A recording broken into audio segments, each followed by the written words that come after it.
Hello friends. मैं आपके लिए आज फिर कुछ किचन से जुड़ी टिप एंड ट्रिक शेयर करूंगी कि जिससे आपका काम बहुत ही आसान हो जाए। खासकर उनके लिए जो लेडीज़ें जॉब करती हैं, उनके पास तो बिल्कुल टाइम नहीं होता है कि वो घर का काम करें कि ऑफिस का काम करें।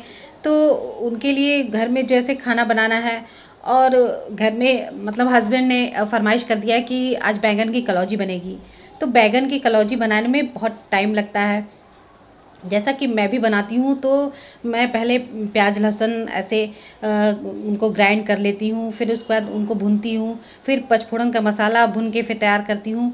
तो उसमें काफ़ी टाइम लगता है। तो मैंने एक बहुत ही आसान सा ट्रिक मैंने आजमाया कि अगर बैगन की कलौजी खाने का मन हो और आपके पास टाइम नहीं है, तो आप इस तरह से बैगन की कलौजी बनाएंगे जैसे मैंने बताया है।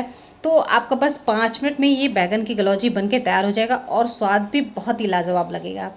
तो मैं बताती हूँ कि ये बैगन की कलौजी मैं कैसे बनाती हूँ फटाफट वाला।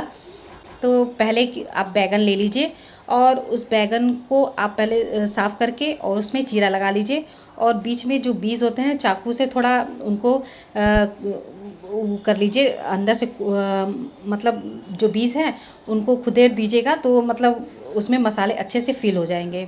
तो ऐसा करने के बाद आप फिर मिर्ची का अचार, भरवा जो मिर्ची का अचार होता है लाल वाला, वो ऑलरेडी सबके घर में होता ही है। तो आप उस मिर्ची के अचार में से जितना आपको बनाना हो उस तरह आप ले लीजिए उतना। 3-4 में तो आराम से आपका 5-6 कलौंजी तो आराम से बन जाएगा। तो आप वो उसका मिर्चा लीजिए और मसाला उसका निकाल लीजिए और मसाला निकालने के बाद उसमें हल्का सा नमक डाल दीजिए, क्योंकि जब हम बैगन में भरेंगे तो उसमें नमक कम हो जाता है। तो नमक मिला के बस उन बैगनों में भरिए और आप फिर पैन में थोड़ा सा ऑयल डाल के उनको तल लीजिए। तो बस 5 मिनट में आपका ये बैगन का कलौजी बन के एकदम रेडी हो जाएगा। तो देखिए है ना, ये बहुत ही आसान सा ट्रिक बैगन की कलौजी बनाने का। तो आप भी इस तरह करके ज़रूर देखना, आपको अब स्वाद में बिल्कुल अंतर नहीं लगेगा और ये बहुत ही स्वादिष्ट लगेगा खाने में। और घर में सब खा के खुश भी हो जाएंगे कि हाँ, इतना फटाफट आपने बना भी दिया। पहला ट्रिक। और अब मेरा दूसरा ट्रिक है कि अगर आपको जैसे लहसुन छिलना है, अब लहसुन छिलना है तो हर चीज़ में लहसुन का तो प्रयोग हम करते ही करते हैं। और अगर हमें इसको छीलना पड़ता है तुरंत तो बहुत ही झंझट लगता है कि कैसे हम इसको छिलें। तो इसके लिए भी मैंने एक ट्रिक लगाया कि इसको आप आसान तरीके से कैसे छिलें। और तो आप पहले 1 घंटा पहले पानी में सोख करके रख लें। और जब आप जैसे कोई भी टीवी देख रहे हैं बैठ के या किसी से बात कर रहे हैं बैठ के, तो आप इसको लेके बैठ जाइए। 1 घंटा बाद आप इसको ऐसे चाकू से, और इसके बहुत ही आसान तरीके, जब ये छिलके इसके फूल जाते हैं पानी में तो बहुत ही आसान तरीके से इसके छिलके, देखिए एकदम आसान तरीके से इसके छिलके निकल जाते हैं। बस आप ज़रा सा चाकू से ऐसे किए और ये छिलका निकलना शुरू हो गया। तो आप टीवी देखते देखते भी आप ये छिलका निकाल सकते हैं। और इसके जो छिलके हैं, अगर आप जैसे पंखे के नीचे बैठ के करते हैं तो बहुत मुश्किल है, इसके छिलके इधर उधर जाते हैं। और इसके जैसे पानी में बिखरे हैं तो छिलके भी आपके इधर उधर नहीं बिखरेंगे और बहुत ही सफाई से आपका ये काम हो जाएगा। और आप इसको छील के इकट्ठा रख लीजिए और इसको थोड़ा पानी इसका जब सूख जाए तो एक एयरटाइट डिब्बे में बंद करके आप फ्रिज में डाल दीजिए। 1 हफ्ता आराम से ये आपका लहसुन का ये जो काम, जिसमें भी आपको ज़रूरत पड़े लहसुन, आप तुरंत निकालिए और तुरंत डालिए, बहुत ही काम आसान हो जाएगा। तो ये मेरा दूसरा ट्रिक था। अब मैं आपको तीसरा ट्रिक बताती हूँ कि जैसे हम कोई भी मीठा सामान बनाते हैं, जैसे खीर बना रहे हैं, सेवइयाँ बना रहे हैं या हलवा बना रहे हैं, तो उसमें ड्राई फ्रूट्स डालते हैं हम। अब ड्राई फ्रूट्स आप पहले से जैसे कटा हुआ मिल जाए तो बहुत ही काम आसान हो जाता है ये भी करने पे। तो मैं करती हूँ कि जो काजू बादाम या और भी जो ड्राई फ्रूट्स हैं जो भी आपके पास हो, तो आप जो मैं ट्रिक बता रही हूँ उस तरह से आप करेंगे तो बहुत ही ये काम आपका आसान हो जाएगा। तो आपके पास जैसे ये पॉलिथीन नमकीन वाली जो आती है, नमकीन वाली, वो पॉलिथीन ले लीजिए और उस पर आप ये काजू ले लीजिए, उसको ऐसे रखिए और जो जैसे हम अदरक लहसुन कूटते हैं उससे आप इसको हल्के हल्के हाथों से उसको मारते जाएंगे और वो छोटे छोटे पीसों में टूट जाएंगे। और ये बस 2 मिनट आपका लगेगा और जितना भी आपका काजू आपको तोड़ना करना है वो आराम से ये हो जाएगा। अब इसी तरह आप बादाम को भी कर लीजिए, बादाम लीजिए और उसको भी इस तरह उसे मारते जाइए मूसर से और वो टूटता जाएगा। जितना आपको छोटा करना है बड़ा करना है उस हिसाब से आप उसको एडजस्ट कर लीजिए। इस तरह मारने के बाद आप फिर हाथों से इसको अलग कर लीजिए, छोटा छोटा पीस पे अलग कर लीजिए। अब इसी तरह से आपके पास और भी ड्राई फ्रूट हो, जैसे अखरोट है, पिस्ता है, वो भी आप इस तरह मार के तोड़ लीजिए। तो इस तरह करने से आपका काम बहुत ही आसान हो जाएगा।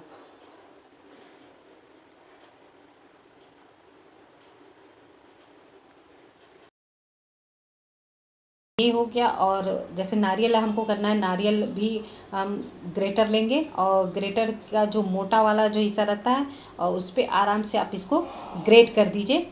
तो ये छोटे छोटे पीसों में ग्रेट हो जाएगा ये जो नारियल है। और इसमें आप मखाना मिला लीजिए और किशमिश मिला लीजिए। तो मखाना तो आप चाहे तो छोटा छोटा पीस में कर सकते हैं, इसको भी इसी तरह से तोड़ सकते हैं। या तो खड़ा, मैं तो खड़ा ही डालती हूँ क्योंकि वो जब डालने में खीर या अच्छे सेवइयों में डालेंगे तो ऐसे ही छोटे छोटे पीस हो जाते हैं वो। तो आप इस तरह इकट्ठा सब करके और जार ले लीजिए कोई भी।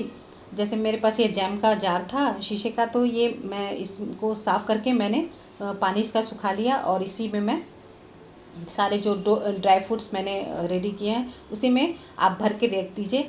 और ये जब भी आपको ज़रूरत हो, आपको कोई खीर बना रहे हैं, चाहे हलवा बना रहे हैं, चाहे सेवइयाँ, चाहे कोई और चीज़ में ये ड्राई फ्रूट्स आपको डालना है, तो आप तुरंत निकालोगे और तुरंत डाल दोगे तो ये काम बहुत ही ज़्यादा आसान हो जाएगा।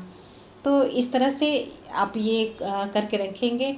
और जैसे कि कहते हैं ना, कोई अगर व्रत है तो आप उसमें भी ये ड्राई फ्रूट्स थोड़ा सा दे दिए, प्लेट में कोई खा लिया, तो ये आप जब करके रखेंगे तो बहुत ही काम आसान हो जाएगा। 3 ट्रिक हो गए। अब मैं आपको चौथा ट्रिक बताती हूँ कि अगर आपको चने का दाल आप बना रहे हो तो चने का दाल आप स्वादिष्ट कैसे बनाओ उसको कि खाने में बहुत ही ज़्यादा स्वादिष्ट लगे।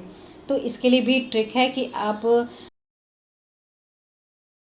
का जब चने की दाल में तड़का लगाएं तो वो हमेशा वो देसी घी में आप उसको तड़का लगाएं। देसी घी डाल दें और उसमें मिर्चा है, खड़ा मिर्चा है सूखा वाला, जीरा है, उससे तड़का लगा दिए। फिर उसमें आप 3-4 प्याज ले लिए, उसको डाल दिए। और प्याज जब आप उसको भुने तो बहुत ही हल्का, जैसे गुलाबी, हल्का गुलाबी कलर आ जाए तब तक आपको उसको भुनना है। और उसके बाद भुनने के बाद उसमें आप टमाटर डाल दीजिए और इसमें लौंग है, 3-4 लौंग है, 2 इलायची है, उसको कूट के उसमें वो भी डाल दीजिए। और ये सारे ट्रिक हो गए। और इसमें सबसे अहम ट्रिक है कि आप इसमें थोड़ा सा चीनी डाल दीजिए, करीब 1 टीस्पून करीब आप चीनी डाल देंगे। तो ये जो दाल आप बनाएंगे तो ये बहुत ही स्वादिष्ट, इतना ज़्यादा टेस्टी लगेगा कि आपको बार बार मन करेगा कि ये दाल बना के खाएं। और सारे भुनने के बाद आप उसमें दाल डाल दीजिए और थोड़ा देर उसको बॉईल कर दीजिए दाल को, और ये स्वादिष्ट दाल का आपका बनके एकदम रेडी है। तो ये सारे ट्रिक्स जो हैं बहुत ही काम के हैं। आप एक बार ये सारे ट्रिक करके ज़रूर देखिएगा, आपका काम और बहुत ही आसान हो जाएगा। अगर ये सारे वीडियो आपको ट्रिक वाले अच्छे लगते हों तो एक लाइक ज़रूर करिएगा और मेरे चैनल को सब्सक्राइब कर लीजिएगा और बेल आइकन को ऑल पर प्रेस कर दीजिएगा ताकि आने वाली हर वीडियो की नोटिफिकेशन आपको तुरंत मिल जाए। तो मिलते हैं अगले वीडियो में, तब तक के लिए बाय बाय।